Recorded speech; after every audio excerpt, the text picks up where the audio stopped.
السلام عليكم ورحمة الله وبركاته. الحمد لله نحمده ونستعينه ونستغفره ونعوذ بالله من شرور أنفسنا ومن سيئات أعمالنا. من يهده الله فلا مضل له ومن يضلل فلا هادي له. وأشهد أن لا إله إلا الله وأشهد أن محمدا عبده ورسوله أرسله بالهدى ودين الحق ليظهره على الدين كله ولو كره المشركون.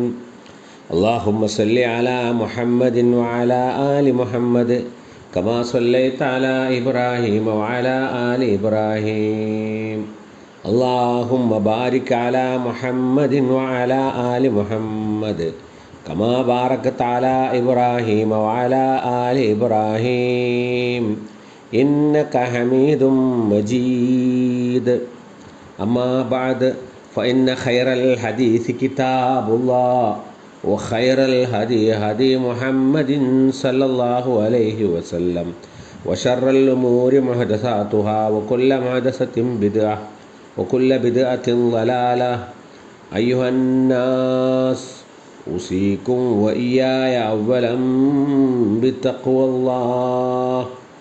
يا أيها الذين آمنوا اتقوا الله حق تقاته ولا تموتن إلا وأنتم مسلمون.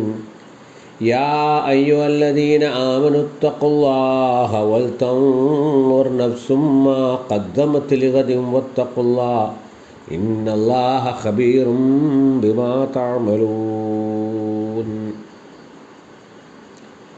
സ്നേഹം നിറഞ്ഞ സത്യവിശ്വാസികളെ, സത്യവിശ്വാസിനികളെ, പ്രപഞ്ചത്തിൻ്റെ സൃഷ്ടാവായ അള്ളാഹുവിൻ്റെ നിയമങ്ങൾ ജീവിതത്തിൻ്റെ സകലമായ രംഗങ്ങളിലും പാലിച്ചുകൊണ്ടും അള്ളാഹു വിരോധിച്ചിട്ടുള്ള കാര്യങ്ങളിൽ നിന്ന് പാടെ അകന്നു നിന്നുകൊണ്ടും പടച്ചവന് തഖ്വയുള്ള മുത്തഖീങ്ങളായി മോമിനീങ്ങളായി വിശ്വാസികളായി ജീവിതം നയിക്കണമെന്ന് ഓരോരുത്തരെയും ഉണർത്തുകയാണ്, ഉത്ബോധിപ്പിക്കുകയാണ്. പരിശുദ്ധ റമദാൻ മാസത്തിൻ്റെ പ്രാധാന്യവും അതിനെ എങ്ങനെയാണ് സ്വീകരിക്കേണ്ടത് എന്നുമൊക്കെ കഴിഞ്ഞ ഖുതുബയിൽ നമ്മൾ മനസ്സിലാക്കുകയുണ്ടായി. ഇനി നോമ്പുമായി ബന്ധപ്പെട്ട് അതിൻ്റെ ഫളായിൽ അഥവാ അതിൻ്റെ ശ്രേഷ്ഠതകൾ, അതിൻ്റെ ഫവായിദ് അഥവാ അതിൻ്റെ പ്രയോജനങ്ങൾ, ഇതൊക്കെയാണ് നമ്മൾ മനസ്സിലാക്കുവാനുള്ളത്. പരിശുദ്ധ റമദാനിൻ്റെ ഫളായിലുകൾ പറയുമ്പോൾ മറ്റ് ആരാധനകൾക്കില്ലാത്ത ഒരുപാട് പ്രത്യേകതകൾ, ഫളായിലുകൾ ഈ റമദാൻ മാസത്തിനുണ്ട് എന്ന് നമുക്ക് മനസ്സിലാക്കുവാൻ സാധിക്കും. ഒന്നാമതായിട്ട് റിയാ അഥവാ പ്രകടനപരത അഥവാ ആളുകളെ കാണിക്കുക എന്നുള്ള സ്വഭാവം ഇല്ലാത്ത ഒരു ആരാധനയാണ് പരിശുദ്ധ റമദാൻ എന്നുള്ളത്, നോമ്പ് എന്നുള്ളത്. മറ്റ് അമലുകളിൽ ഈ റിയാ അഥവാ ആളുകളെ കാണിക്കുക എന്നുള്ളത് അറിയാതെ വന്നുപോകും. ഉദാഹരണത്തിന് നമസ്കരിക്കുമ്പോൾ നമ്മളെ റൂമിലെല്ലാവരും നമസ്കരിക്കുന്നു, അല്ലെങ്കിൽ വീട്ടിലെല്ലാവരും പള്ളിയിൽ പോകുന്നു. അപ്പോൾ എല്ലാവരും പള്ളിയിൽ പോകുന്നു, അല്ലെങ്കിൽ പള്ളിയിൽ എന്നെ കണ്ടിട്ടില്ലെങ്കിൽ ആളുകൾ എന്ത് പറയും എന്നൊക്കെ വിചാരിച്ച് ആളെ കാണിക്കാൻ വേണ്ടി പോകുന്നവർ. ഖുർആനിൽ അങ്ങനെ തന്നെ പറഞ്ഞല്ലോ, വൈലുല്ലിൽ മുസല്ലീന ദില്ലദീനഹും അൻ സലാത്തിഹിം സാഹൂൻ അല്ലദീനഹും യുറാഊൻ. ജനങ്ങളെ കാണിക്കുക എന്നുള്ള ഇത് നമസ്കാരത്തിൽ വരും. അതേമാതിരി ഹജ്ജിന് പോകുമ്പോൾ ഒരു യാത്രയപ്പം വരുമ്പോൾ ഒരു സ്വീകരണവും ഇങ്ങനെയൊക്കെ കൂടിയായിട്ട് ഹജ്ജിലും ഒരു പ്രകടനപരത വരും.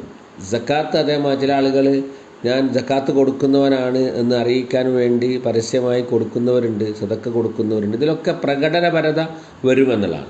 എന്നാൽ നോമ്പ് എന്നുള്ളത് രഹസ്യമായി അള്ളാഹുവിനെ ഭയപ്പെടുവാനുള്ള പരിശീലനമാണ്. നോമ്പ് നോറ്റിട്ടുണ്ടോ നോറ്റിട്ടില്ലേ എന്ന് പ്രത്യക്ഷത്തിൽ ആർക്കും കാണാൻ സാധ്യമല്ല. നോമ്പുകാരനായിട്ട് അഭിനയിക്കാൻ കഴിയും. എന്നാൽ രഹസ്യമായിട്ട് അള്ളാഹുവിനെ സൂക്ഷിക്കുവാനുള്ള ഒരു പരിശീലനമാണ് നോമ്പ്. അതുകൊണ്ട് തന്നെ പരിശുദ്ധ റസൂലുള്ളാഹി സ്വല്ലല്ലാഹു അലൈഹി വസല്ലമയുടെ ഖുദ്സിയായ ഹദീസിൽ ഇങ്ങനെ വന്നിട്ടുണ്ട്. അള്ളാഹു പറയുന്നതായിട്ട് അസ്സൗമു ലീ വ അന അജ്സി ബിഹി. നോമ്പ് എനിക്കുള്ളതാണ്, ഞാനതെന്ന് അതിന് പ്രതിഫലം നൽകുന്നത്. യദൗ ഷഹ്വതഹു വ തആമുഹു മിൻ അജ്ലിഹി, എൻ്റെ പ്രീതി ഉദ്ദേശിച്ചുകൊണ്ടാണ് അവൻ അവൻ്റെ ഭക്ഷണവും അവൻ്റെ ആസക്തികളും ഒക്കെ ഉപേക്ഷിക്കുന്നത് എന്നാണ്. അതുകൊണ്ട് ഞാൻ അവന് പ്രതിഫലം കൊടുക്കും എന്നാണ്. അപ്പോൾ നോമ്പ് പോലെ മറ്റൊരു കർമ്മം ഇല്ല.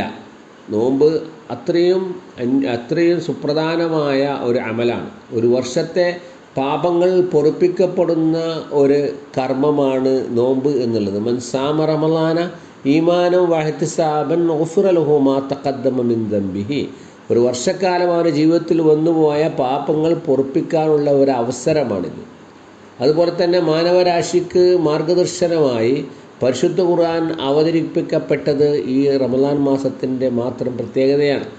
ഷഹ്റു റമളാൻ അല്ലദീ ഉൻസില ഫീഹിൽ ഖുർആൻ, റമളാൻ മാസത്തിലാണ് ഖുർആൻ അവതരിപ്പിക്കപ്പെട്ടിട്ടുള്ളത് എന്നാണ്. അതുപോലെ തന്നെ പരലോകത്ത് മനുഷ്യർക്ക് ശുപാർശകനായിട്ട് പരിശുദ്ധ റമളാൻ വരുമെന്നാണ്. അസ്സിയാമു വൽ ഖുർആനു യശ്ഫആൻ ലിൽ അബ്ദി യൗമൽ ഖിയാമ, ഖിയാമത്ത് നാളിൽ മനുഷ്യനെ നരകത്തിലിടേണ്ട അവസ്ഥ വരികയാണെങ്കിൽ അവരെ രക്ഷിക്കുവാൻ വേണ്ടി നോമ്പ് വരുമെന്നാണ്. നോമ്പ് പറയും റബ്ബിനോട്, ഐ റബ്ബി മനാതുഹു തആമ വശഹവാത്ത് ബിന്നഹാരി, അടച്ചവനെ അവൻ പകലിൽ അവൻ്റെ ഭക്ഷണവും അവൻ്റെ ആസക്തികളുമെല്ലാം തന്നെ അവൻ തടഞ്ഞു വെച്ചത് അള്ളാഹുവിൻ്റെ പ്രീതിക്ക് വേണ്ടിയിട്ടാണ്. അതുകൊണ്ട് എൻ്റെ ശുപാർശ നീ കേൾക്കണം, അവൻ നരകത്തിലിടുക.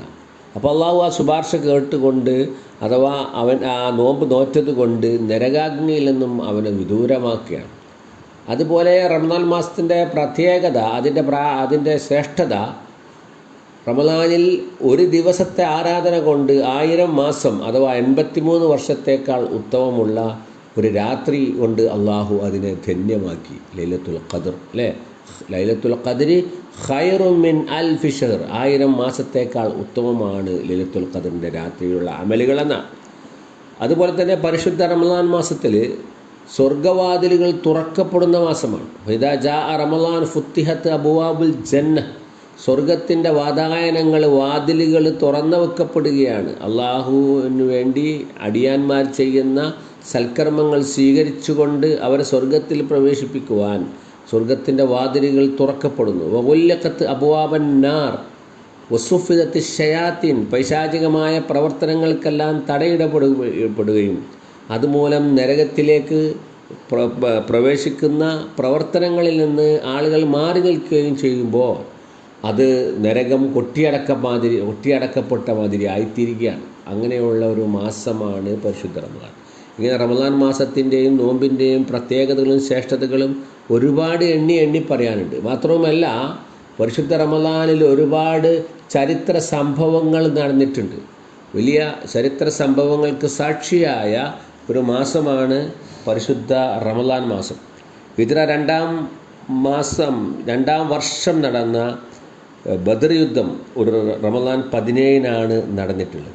സത്യവും അസത്യവും ധർമ്മവും അധർമ്മവും മാറ്റുരക്കപ്പെട്ട, സത്യവിശ്വാസികൾക്ക് ഏറെ പ്രാധാന്യമറിയിക്കുന്ന, അവരുടെ ആശയത്തിൻ്റെ പരിശുദ്ധ ഇസ്ലാമിൻ്റെ ഗതിവിഗതികൾ നിർണ്ണയിക്കാൻ പര്യാപ്തമായ ഒരു യുദ്ധമായിരുന്നു ബദർ യുദ്ധം. ഖുർആൻ അങ്ങനെയാണ് അതിനെ വിശേഷിപ്പിച്ചത്. യൗമൽ ഫുർഖാൻ യൗമൽ തഖൽ ജംആൻ, 2 സംഘങ്ങൾ ഏറ്റുമുട്ടിയ ആ ദിവസം. യൗമൽ ഫുർഖാൻ, സത്യാസത്യ വേർതിരിവിൻ്റെ വിവേചനത്തിൻ്റെ ദിവസമായിരുന്നു അത് എന്നാണ്. അത് നടന്നിട്ടുള്ളത് ഒരു റമളാൻ 17-നാണ്. റമളാൻ വ്രതം അനുഷ്ഠിച്ചുകൊണ്ടാണ് സ്വഹാബികൾ ബദർ രണാങ്കണത്തിലേക്ക് പോയത് എന്ന് നമ്മൾ ഓർക്കുക. അതുപോലെ തന്നെ മക്ക വിജയം, അഭയാർത്ഥികളായി മക്കായിൽ നിന്നും ഉടുതുണിയുമായി ഓടിപ്പോയ വിശ്വാസികളായ ആളുകൾ മദീനയിൽ അവർ അഭയം പ്രാപിച്ചു അഭയാർത്ഥികളായി കഴിയുകയായിരുന്നു, അല്ലേ? ആ സഹാബികളും പ്രവാചകനുമൊക്കെ തന്നെ വിജയശീലാളിതരായി മക്കയിൽ തിരിച്ചെത്തി മക്ക പിടിച്ചടക്കി മക്ക വിജയിച്ചത് ഹിജ്റ 8-ാം വർഷം റമളാൻ 20-നായിരുന്നു എന്നാണ്. അപ്പോൾ ആ വലിയൊരു സംഭവം, ഇസ്ലാമിക ചരിത്രത്തിലെ ഏറ്റവും സുപ്രധാനമായൊരു ദിവസം ഫത്ഹു മക്ക നടന്നത് റമളാൻ 20-നായിരുന്നു. അതേപോലെ സഖീഫ് ഗോത്രം ഒന്നടങ്കം ഇസ്ലാം സ്വീകരിച്ചു കൊണ്ടുവന്നത് പരിശുദ്ധ റമളാൻ മാസത്തിലായിരുന്നു. ഉഹുദ്, ഖന്തക്ക് പോലെയുള്ള യുദ്ധങ്ങൾക്ക് പ്രവാചകൻ സൈന്യത്തെ സജ്ജീകരിച്ചത് റമദാൻ മാസത്തിലായിരുന്നു എന്ന് നമുക്ക് ചരിത്രത്തിൽ കാണാൻ കഴിയും. അതുപോലെ തന്നെ ചരിത്രത്തിൽ പരിശുദ്ധ റമദാനിൽ നടന്നിട്ടുള്ള ചരിത്ര പ്രസിദ്ധമായ ഒരു യുദ്ധമുണ്ട്, ഹിത്തീൻ യുദ്ധം. അഥവാ സുൽത്താൻ സലാഹുദ്ദീൻ അയ്യൂബി ഖുദ്സ് മോചിപ്പിക്കുവാൻ വേണ്ടി ക്രൈസ്തവരുമായിട്ട് ഹിത്തീനിൽ യുദ്ധം നടന്നത് ക്രിസ്തുവർഷം 1188 റമദാൻ 26-നായിരുന്നു എന്ന് നമുക്ക് കാണാൻ സാധിക്കും. അപ്പോൾ ഇത്തരം മഹൽ സംഭവങ്ങൾ അഥവാ ഇസ്ലാമിൻ്റെ നിലനിൽപ്പിന് വേണ്ടി, ധർമ്മയുദ്ധത്തിന് വേണ്ടി, ധർമ്മസമരത്തിന് വേണ്ടി പുറപ്പെട്ടിട്ടുള്ളത് വ്രതമനുഷ്ഠിച്ചുകൊണ്ടാണ്, നോമ്പ് നോറ്റുകൊണ്ടാണ് സഹാബികളും അനുയായികളും താബിയങ്ങളും ഒക്കെ പുറപ്പെട്ടത്. അപ്പോൾ അതിൽ നിന്ന് നമുക്ക് മനസ്സിലാകാൻ സാധിക്കുന്നത് പരിശുദ്ധ റമദാൻ എന്നുള്ളത് പ്രവർത്തനത്തിൻ്റെയും സ്ഥിരോത്സാഹത്തിൻ്റെയും അധ്വാനത്തിൻ്റെയും മാസമാണ് എന്നാണ്. അത് ഉറക്കത്തിൻ്റെയും അലസതയുടെയും മടിയുടെയും മാസമല്ല. നമ്മളങ്ങനെയാണല്ലോ, നോമ്പ് വെച്ചാൽ പിന്നെ ഉറക്കാണ്, കിടന്നുറങ്ങുക, പകലും ഉറക്കം രാത്രി ഉറക്കം, ഇങ്ങനെ ഉറങ്ങിത്തീട്ട് നോമ്പ് തീർക്കുക എന്നുള്ളതല്ല ഇസ്ലാം പഠിപ്പിക്കുന്നത്. നോമ്പ് എന്നുള്ളത് പ്രവർത്തനത്തിൻ്റെ മാസമാണ്, അല്ലേ? നോമ്പ് അനുഷ്ഠിച്ചാണ് ഇവരൊക്കെ യുദ്ധത്തിന് പുറപ്പെട്ടത്. അപ്പോൾ അതുകൊണ്ട് നമുക്ക് മനസ്സിലാക്കുന്നതെന്ന് നോമ്പ് റമളാൻ ഷഹ്റുൽ ജിദ് വൽ ഇജ്തിഹാദ്, പരിശ്രമത്തിൻ്റെയും അധ്വാനത്തിൻ്റെയും മാസമാണ്. അതുകൊണ്ട് തന്നെ ഓരോ ജോലിയിൽ ഏർപ്പെട്ട ഉദ്യോഗസ്ഥന്മാരാവട്ടെ, അധ്യാപകരാവട്ടെ, മറ്റ് ജോലി ചെയ്യുന്ന ആളുകൾ ആരാവട്ടെ, അവരൊക്കെ തന്നെ റമളാനിൽ അവരുടെ ജോലി കൃത്യമായി നിർവഹിക്കണം. അതേപോലെ റമളാനിൻ്റെ പുണ്യം കരസ്ഥമാക്കാൻ ഉതകുന്ന പ്രവർത്തനങ്ങളും അവരുടെ ഭാഗത്തുനിന്നുണ്ടാവണം, രണ്ടും ഉണ്ടാവണം. അതാണ് ഈ സംഭവങ്ങളൊക്കെ നമ്മൾക്ക് നൽകുന്ന പാഠങ്ങൾ. അതുകൊണ്ട് വരാൻ പോകുന്ന റമളാനിനെ സൽപ്രവർത്തനങ്ങൾ കൊണ്ട് സജീവമാക്കുക, അല്ലേ? നമ്മൾ കഴിയുന്ന ആളുകൾ ലീവൊക്കെ, ജോലിക്കാരായ ആളുകൾ ലീവൊക്കെ കിട്ടുകയാണെങ്കിൽ റമളാനിലേക്ക് അത് അഡ്ജസ്റ്റ് ചെയ്തുകൊണ്ട് റമളാനിൽ കഴിയുന്നത്ര ലീവ് എടുത്തിട്ട് ആ മാസത്തിൽ നമ്മൾ അമലുകളിൽ നിരതരായിത്തീരുക എന്നാണ്. നമ്മൾ മനസ്സ് വെച്ചാൽ ഒരുപാട് സൽക്കർമ്മങ്ങൾ പരിശുദ്ധ റമളാൻ മാസം നമുക്ക് നടത്താൻ സാധിക്കുമെന്നുള്ളത് ഉറപ്പാണ്. പക്ഷെ നമ്മൾ വിചാരിക്കണം, നമ്മൾ മനസ്സ് വെക്കണം. പക്ഷേ ശരിക്കും നമ്മൾ അതിനു വേണ്ടി ഒരുങ്ങേണ്ട, മനസ്സ് വെക്കേണ്ട ഒരു ഘട്ടമാണിത്. മനുഷ്യൻ കാണേ മരിച്ചു പോകുന്ന അവസരം, അല്ലേ? കോവിഡ് വന്ന് മനുഷ്യരൊക്കെ ഒരുപാട് ആളുകൾ മരിച്ചുപോയി, അല്ലേ? മരണം എപ്പോഴും സംഭവിക്കാമെന്ന് നമ്മുടെ വെളിപ്പാടകലെ നിൽക്കുന്ന സന്ദർഭത്തിൽ നമുക്ക് വീണ് കിട്ടിയ പരിശുദ്ധ റമളാനിലെ ഈ ദിനങ്ങൾ വളരെ സുപ്രധാനമാണ്. അതിൽ നമുക്ക് ചെയ്യാൻ പറ്റുന്ന ഒരുപാട് കർമ്മങ്ങളുണ്ട്. ഉദാഹരണത്തിന് ഫർള് നമസ്കാരങ്ങൾ നമ്മൾ ജമാഅത്തായിട്ട് പള്ളിയിൽ വെച്ച് നിർവഹിക്കുമ്പോൾ 27 ഇരട്ടി പ്രതിഫലമുണ്ട്. റമളാനിൽ അത് കൂടുകയാണ്. പരിശുദ്ധ ഖുർആൻ പറഞ്ഞത് ഫർള് നമസ്കാരം ജമാഅത്തായിട്ടാണ് നിർവഹിക്കേണ്ടതാണ്. സൂറത്ത് ബഖറയിലെ 43-ാം വചനത്തിൽ അത് പറയുന്നുണ്ട്, വഅഖീമുസ്സലാത്ത വആതുസ്സകാത്ത വർക്കഉ മഅർറാഖഈൻ. നിങ്ങൾ നമസ്കാരം നിർവഹിക്കണം, സക്കാത്ത് നൽകണം, നമസ്കരിക്കുന്നവരുടെ കൂടെ നിങ്ങൾ നമസ്കരിക്കണമെന്ന്. ഒറ്റയ്ക്ക് നിസ്കരിക്കണം എന്നല്ല ഫർള് നമസ്കാരത്തെക്കുറിച്ച് പറഞ്ഞത്. വർക്കഉ, നിങ്ങൾ റുക്കൂ ചെയ്യണം, മഅർറാഖഈൻ, റുക്കൂ ചെയ്യുന്നവരുടെ കൂടെ. റമളാൻ എല്ലാ സമയത്തും ജമാഅത്തായിട്ടാണ് നമസ്കരിക്കേണ്ടത്. എന്നാൽ റമളാനിൽ ജമാഅത്ത് നഷ്ടപ്പെടുന്ന ഒരവസ്ഥ ഉണ്ടാവാതെ നമ്മൾ സൂക്ഷിക്കുക. അതുപോലെ തന്നെ നമസ്കാരത്തിൻ്റെ മുമ്പിലും ശേഷവുമുള്ള റവാത്തിബ് സുന്നത്തുകൾ കൃത്യമായി നിർവഹിക്കുക. മുഅക്കദായ 10 റക്അത്തും 12 അഭിപ്രായമുണ്ട്. മുഅക്കദല്ലാത്ത മറ്റ് 10 റക്അത്ത്, അങ്ങനെ 20 റക്അത്ത് വിത്ർ നമസ്കാരങ്ങളുണ്ട്, റവാത്തിബ് നമസ്കാരങ്ങളുണ്ട്. അതുപോലെ തന്നെ തറാവീഹ് നമസ്കാരം, അത് തഹജ്ജുദാക്കി നമസ്കരിക്കാം. ഖിയാമുൽ ലൈൽ, ഇതുപോലെയുള്ള നമസ്കാരങ്ങൾ, അതുപോലെയുള്ള സുന്നത്തുകൾ പ്രത്യേകമായി നമ്മൾ വർദ്ധിപ്പിക്കുക. സുന്നത്തുകൾ കൊണ്ടാണ് ഒരടിമക്ക് അള്ളാഹിൻ്റെ അടുത്ത് വരാൻ സാധിക്കുക. കാരണം ഫർള് അവൻ്റെ ഡ്യൂട്ടിയാണ്, കർമ്മമാണ്. നമുക്ക് ഒരു ഓഫീസിൽ ഒരു ഡ്യൂട്ടി നിർണ്ണയിച്ചു തന്നിട്ടുണ്ടെങ്കിൽ അത് നമ്മളെ നിർബന്ധ കർമ്മമാണ്. അതിന് പുറമെ നമ്മൾ അവിടെയുള്ള മേലുദ്യോഗസ്ഥനെ സഹായിച്ചു കൊടുക്കുക, ഹെൽപ്പ് ചെയ്ത് കൊടുക്കുക, ഇതൊക്കെ ഐച്ഛികമാണ്, നിർബന്ധമല്ല. അങ്ങനെ നമ്മൾ ചെയ്യുമ്പോഴാണ് മേലുദ്യോഗസ്ഥൻ്റെ പ്രീതി നമുക്ക് കിട്ടുക. അള്ളാഹ് അങ്ങനെ എന്താ പറഞ്ഞു? അങ്ങനെ തന്നെയാണ് അള്ളാഹും പറഞ്ഞത്, ലാ യസാലുൽ അബ്ദു യതഖറബു ഇലയ്യ ബിന്നവാഫിൽ. സുന്നത്തുകൾ ചെയ്തുകൊണ്ട് ഒരടിമ എന്നോട് അടുത്തുകൊണ്ടേയിരിക്കും. അങ്ങനെ ഐച്ഛികമായത് കൂടുതൽ ചെയ്ത് അള്ളാഹിൻ്റെ അടുത്ത ആളായി മാറും, വലിയായി മാറും എന്നാണ്. പിന്നെ അവനിൽ നിന്ന് തെറ്റുകൾ ഉണ്ടാവില്ല. അപ്പോൾ അങ്ങനെ സുന്നത്തുകൾ വർദ്ധിപ്പിക്കുക. അതുപോലെ തന്നെ ഖുർആൻ പഠിക്കുക, ഖുർആൻ പാരായണം ചെയ്യുക, അതിന് സമയം കണ്ടെത്തുക, അല്ലേ? ഖുർആൻ നമ്മൾ പണ്ടൊക്കെ ഖത്തം തീർക്കാറുണ്ട്, ഇപ്പോൾ നമുക്കതിന് സമയം കിട്ടാറില്ല. അപ്പോൾ ഖുർആൻ പാരായണം ചെയ്ത് തീർക്കുക. ഫർദ് നമസ്കാരങ്ങൾക്ക് മുമ്പും പിമ്പും ഓരോ 5 മിനിറ്റോ 10 മിനിറ്റോ അതിന് സമയം നമ്മൾ കണ്ടെത്തിയാൽ നമുക്ക് ഖുർആൻ ഖത്തം തീർക്കാൻ സാധിക്കുമെന്നുള്ളതാണ്. അങ്ങനെ സമയം നമ്മൾ കണ്ടെത്തുക. അതുപോലെ തന്നെ ഖുർആൻ പഠനത്തിന്, ഖുർആൻ്റെ ആഴത്തിലുള്ള പഠനത്തിനുള്ള സമയം നമ്മൾ കണ്ടെത്തുക. ഖുർആൻ മനസ്സിലാക്കുക, അതിൻ്റെ ആശയം ഗ്രഹിക്കുക, അർത്ഥം ഗ്രഹിക്കുക. അതുപോലെ പാവപ്പെട്ടവരെ സഹായിക്കുക, ദാനം ചെയ്യുക, ധർമ്മം ചെയ്യുക. സക്കാത്തിൻ്റെ അടിസ്ഥാന മാസമായിട്ട് റമളാനെ നിശ്ചയിച്ചിട്ടുള്ള ആളുകൾ റമളാനിൽ സക്കാത്ത് കൊടുക്കുക. സക്കാത്തിൻ്റെ മാസമായിട്ട് റമളാനിന് ഇസ്ലാം പറയുന്നില്ല, ഏത് വർഷം തികയുമ്പോൾ സക്കാത്ത് കൊടുക്കണം.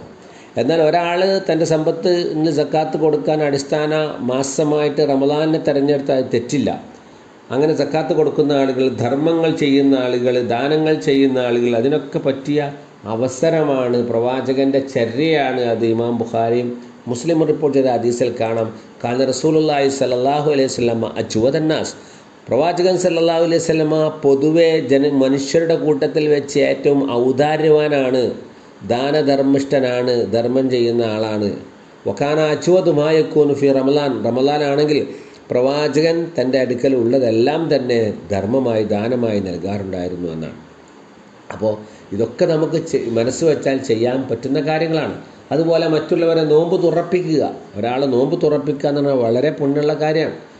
അഹമ്മദ് റിപ്പോർട്ട് ചെയ്ത ഹദീസിൽ കാണാം, മൻ ഫത്തറ സായിമൻ കാനലോ മിസ്ലു അജ്രിഹി ഗൈറു അന്നഹു ലാ യൻഖസു മിൻ അജ്രി സായിമി ഷൈ. ആരെങ്കിലും ഒരു നോമ്പുകാരന് നോമ്പ് തുറപ്പിച്ചാൽ അവന് മറ്റ് നോമ്പ് നോറ്റവൻ്റെ അതേ കൂലിയുണ്ട്, പിന്നെ അവൻ്റെ കൂലിയിൽ നിന്ന് എടുത്തു തരല്ല, അള്ളാഹു അതിന് ഈക്വലായിട്ട് ഉള്ള പ്രതിഫലം കൊടുക്കുകയാണ്. അപ്പോൾ ആ നോമ്പ് നോറ്റവനുള്ള പ്രതിഫലം പോലെയുള്ള പ്രതിഫലം ഈ തുറപ്പിച്ച ആളുകൾക്ക് അള്ളാഹുവിൻ്റെ നിന്ന് എടുത്തു കൊടുക്കുകയാണ്. അപ്പോൾ അത് ലഭിക്കുമെന്നാണ്. അതുപോലെ തന്നെ സാധിക്കുന്ന ആളുകൾ റമളാനിൽ ഉംറ ചെയ്യുക. റമളാനിൽ ഉംറ എന്ന് പറഞ്ഞാൽ അത് ഹജ്ജിന് സമാനമാണ് എന്ന് ഇമാം ബുഖാരി മുസ്ലിം റിപ്പോർട്ട് ചെയ്ത ഹദീസിൽ കാണാം. ഉംറത്തും ഫി റമളാൻ തഅദിലു ഹജ്ജ. റമളാനിലുള്ള ഉംറ അത് ഹജ്ജിന് സമാനമാണ്. ഔ കാല ഹജ്ജത്തുമായി, അല്ലെങ്കിൽ പ്രവാചകൻ പറഞ്ഞത് എൻ്റെ കൂടെയുള്ള ഹജ്ജ് എന്ന് റിപ്പോർട്ട് ചെയ്ത ആൾക്ക് സംശയമുണ്ട്. രണ്ടായാലും ഹജ്ജ് തന്നെ, ഹജ്ജിന് സമാനമാണ് അത്. അതുപോലെ റമളാനിൽ നമുക്ക് ഒഴിവുള്ള സമയത്തൊക്കെ അനാവശ്യ സംസാരങ്ങളും വർത്തമാനങ്ങളും നടത്താതെ നമ്മൾ ഈ തസ്ബീഹുകളും തഹ്ലീലുകളും വളരെ എളുപ്പത്തിൽ നമുക്ക് തന്നെ ഓർമ്മയുള്ള, നമ്മൾ പഠിച്ച, കാണാപാഠം പഠിച്ച, അല്ലെങ്കിൽ ആർക്കും പഠിക്കാൻ സാധിക്കുന്ന ചെറിയ ചെറിയ ദിക്റുകളുണ്ട്, നമുക്ക് ചെയ്യാം. സുബ്ഹാനല്ലാഹി വൽഹംദുലില്ലാഹി വലാ ഇലാഹ ഇല്ലല്ലാഹു അല്ലാഹു അക്ബർ. അതാർക്കും പഠിക്കാം. നമസ്കാരത്തിന് ശേഷം നമ്മൾ പറയുന്ന സുബ്ഹാനല്ലയാണ്, വൽഹംദുലില്ലയാണ്, ലാ ഇലാഹ ഇല്ലല്ലാഹ്, പിന്നെ അല്ലാഹു അക്ബർ. ഈ 4 എണ്ണം പറഞ്ഞിട്ടുള്ള ഒരു ദിക്ർ. സുബ്ഹാനല്ലാഹി വൽഹംദുലില്ലാഹി വലാ ഇലാഹ ഇല്ലല്ലാഹു അല്ലാഹു അക്ബർ. മീസാനിൽ ഏറ്റവും കനം തൂങ്ങുന്ന, നാവിന് എളുപ്പമുള്ള 2 വചനങ്ങൾ ഹദീസിൽ കാണാം. സുബ്ഹാനല്ലാഹി വബിഹംദിഹി സുബ്ഹാനല്ലാഹിൽ അളീം. ആർക്കും അത് പറയാനും പഠിക്കാനും എളുപ്പമാണ്. പിന്നെ 100 പ്രാവശ്യം ചെയ്യണമെന്ന് പറഞ്ഞിട്ടുള്ള ഇമാം തുർമുദി റിപ്പോർട്ട് ചെയ്ത ലാ ഇലാഹ ഇല്ലല്ലാഹു വഹ്ദഹു ലാ ശരീക ലഹു ലഹുൽ മുൽക്കു വലഹുൽ ഹംദു വഹുവ അലാ കുല്ലി ഷൈഇൻ ഖദീർ എന്നുള്ള പ്രാർത്ഥന. ഇതൊക്കെ നമുക്കറിയാവുന്നതാണ്, നമസ്കാരാനന്തരം നമ്മൾ ചെയ്യുന്നതാണ്. പക്ഷേ അത് നിസ്കാരത്തിലല്ലാത്ത സന്ദർഭത്തിലും ഒഴിവുള്ള സമയത്തൊക്കെ ഇത്തരം ചെറിയ ദിക്റുകൾ നമ്മുടെ നാവിൻ്റെ തുമ്പിൽ ഉണ്ടായിത്തീരുക എന്നുള്ളത് റമളാനിനെ അർത്ഥപൂർണ്ണമാക്കാൻ വളരെയധികം സഹായിക്കും. ഇങ്ങനെ നാം നോമ്പനുഷ്ഠിക്കുമ്പോൾ ഒരുപാട് നല്ല സ്വഭാവത്തിൻ്റെ ഉടമകളായി നമ്മൾ മാറും. ദുസ്വഭാവങ്ങൾ നമ്മളിൽ നിന്നും ഇല്ലാതാവും. പിശുക്ക് നമ്മളിൽ നിന്ന്, പിശുക്ക് ഇല്ലാതാവും. റമളാനിൽ ഈ പണക്കാരനും പാവപ്പെട്ടവനും ഒക്കെ നോമ്പനുഷ്ഠിക്കുമ്പോൾ പണക്കാരന് വിശപ്പിൻ്റെ വേദന അറിയുമ്പോൾ പാവപ്പെട്ടവന് സദക്കയും ധർമ്മമൊക്കെ കൂടുതൽ കൊടുക്കാൻ സന്നദ്ധനാവും. കൊടുക്കണമെന്ന് ഇസ്ലാമിൻ്റെ നിർദ്ദേശമുണ്ട്. അപ്പോൾ അവൻ്റെ പിശുക്കില്ലാതാവും, അഹങ്കാരമില്ലാതാവും. അല്ലേ? അവിടുത്തെ രാജാവും പ്രജകളും ഒക്കെ നോമ്പനുഷ്ഠിക്കുകയാണ്. അപ്പോൾ രാജാവിൻ്റെ അഹങ്കാരം ഇല്ലാതാവും. ക്ഷമ പരിശോധിക്കുന്ന പ്രശ്നങ്ങൾ, സമയങ്ങളൊക്കെ ഉണ്ടാകുമ്പോൾ, റമളാനിൻ്റെ പകലിൽ ആരെങ്കിലും പ്രകോപിപ്പിക്കുന്ന സാഹചര്യങ്ങൾ ഉണ്ടാകുമ്പോൾ അവിടെ ക്ഷമ കാണിക്കുമ്പോൾ ക്ഷമ എന്നുള്ള അസ്വഭാവം ഉണ്ടാവും, ക്ഷമകേടില്ലാതാവും. അതുപോലെ തന്നെ വിനയമുണ്ടാവും. അല്ലേ? എല്ലാവരും നോമ്പനുഷ്ഠിക്കുകയാണ്. അതിൽ പണക്കാരനോ പണിക്കാരനോ മുതലാളിയോ തൊഴിലാളിയോ സ്ത്രീയോ പുരുഷനോ വ്യത്യാസമല്ല. ആ സമത്വഭാവം ഉണ്ടാവും. ജനങ്ങളെല്ലാവരും തുല്യർ എന്നുള്ളൊരു ബോധം ഉണ്ടാവും. വിനയം അവനിലുണ്ടാവും. കരുണയും ദയയും പാവപ്പെട്ടവരോടുണ്ടാകുമ്പോൾ കരുണ അവൻ്റെ ഹൃദയത്തിലുണ്ടാകും. ഇതിനൊക്കെ പുറമെ മനുഷ്യൻ നിഷിദ്ധങ്ങളിൽ നിന്നും വിട്ടുനിൽക്കും. ഹറാമായതിൽ നിന്നും മനുഷ്യൻ വിട്ടുനിൽക്കുന്നു. സൽക്കർമ്മം ചെയ്യാൻ അവൻ്റെ മനസ്സ് പാകപ്പെടുന്നു. ഈമാൻ വർദ്ധിക്കുന്നു. ഈമാൻ വർദ്ധിക്കുന്ന പ്രവർത്തനങ്ങളാണ് അവൻ അവിടെ നടത്തിക്കൊണ്ടിരിക്കുന്നത്. ഇതിനെല്ലാം പുറമെ നാളെ ലോകത്ത് അള്ളാഹുവിനെ കണ്ടുമുട്ടുമ്പോഴുള്ള സന്തോഷം അത് അവന് പറഞ്ഞറിയിക്കാൻ കഴിയാത്ത സന്തോഷമാണ്. പടച്ചവനെ കണ്ടുമുട്ടുമ്പോൾ ഉണ്ടാകുന്ന സന്തോഷം ഹദീസിലടുത്ത് പറയുന്നുണ്ട്, ലിസ്സാഇമി ഫർഹത്താൻ ഫർഹത്തുൻ ഹീന യുഫ്തിർ വഫർഹത്തുൻ ഹീന യൽഖി റബ്ബഹു. നോമ്പനുഷ്ഠിച്ചവന് രണ്ട് സന്തോഷമാണുള്ളത്. ഒന്ന് നോമ്പ് തുറക്കുമ്പം, മറ്റൊന്ന് നാളെ പരലോകത്ത് അള്ളാഹുവിനെ കണ്ടുമുട്ടുമ്പോൾ അള്ളാഹിൻ്റെ പ്രീതിക്ക് വേണ്ടി നോമ്പനുഷ്ഠിച്ചവനുള്ള പ്രതിഫലം അത് പറഞ്ഞറിയിക്കുവാൻ, വാക്കുകൾ കൊണ്ട് കുറിക്കുവാൻ കഴിയാത്തതാണെന്നാണ് അള്ളാഹ് പറഞ്ഞത്. സൗമുലി വാന അജ്സീബി, അത് എനിക്കുള്ളതാണ്, ഞാൻ അതിന് പ്രതിഫലം കൊടുക്കും. അത് എത്രയാണെന്ന് ഇപ്പോൾ പറയുന്നില്ല എന്നാണ് അള്ളാഹ് പറഞ്ഞത്. അപ്പോൾ ഈ പുണ്യങ്ങളെല്ലാം വാരിക്കൂട്ടി റയ്യാൻ എന്ന കവാടത്തിലൂടെ സ്വർഗത്തിൽ പ്രവേശിക്കാൻ നമുക്ക് സാധിക്കും. അതിനായി റമദാനിൻ്റെ വരവിനെ പ്രതീക്ഷയോടെ നമ്മൾ കാത്തിരിക്കുക. റബ്ബ് തആല അതിന് നമുക്ക് തൗഫീക്ക് നൽകുമാറാവട്ടെ. പരിശുദ്ധ റമദാൻ സമാഗതമാകുന്നതിന് മുമ്പ് നമുക്ക് അത്യാപത്തുകളും അപകടങ്ങളും മരണങ്ങളും ഒന്നും ഇല്ലാതെ ആ റമദാനെ സ്വീകരിക്കുവാൻ അള്ളാഹു നമുക്ക് തൗഫീക്ക് നൽകുമാറാവട്ടെ.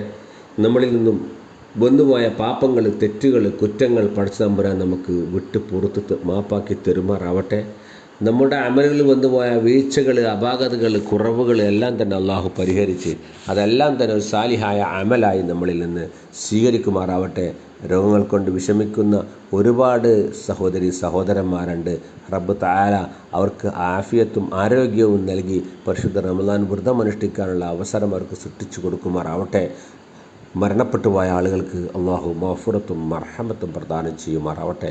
അള്ളാഹു മഗ്ഫിറുൽ മുഅ്മിനീന വൽ മുഅ്മിനാത്ത് വൽ മുസ്ലിമീന വൽ മുസ്ലിമാത്ത് അൽഅഹ്യാഇ മിൻഹും വൽ അംവാത്ത് ഇന്നക മുജീബുദ് ദഅവാതി യാ ഖാദിയൽ ഹാജാത്ത്.